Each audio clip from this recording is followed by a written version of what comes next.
আবার কি খেলবে মাছের মারতে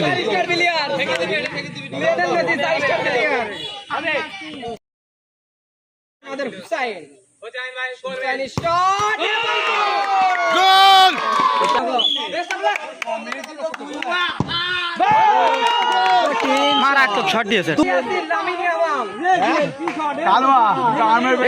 তোরা সরিয়ে দা, ভিডিওটা করতে দে তোরা।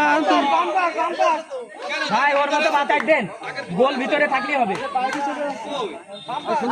বেশি বলতে যাও না দিদি, আর ভালো জায়গায় বল আছে আমাদের নিয়ে পাতায় পাতা তোর ইচ্ছা মতো পাতা বলে ভিতরে থাকলে তো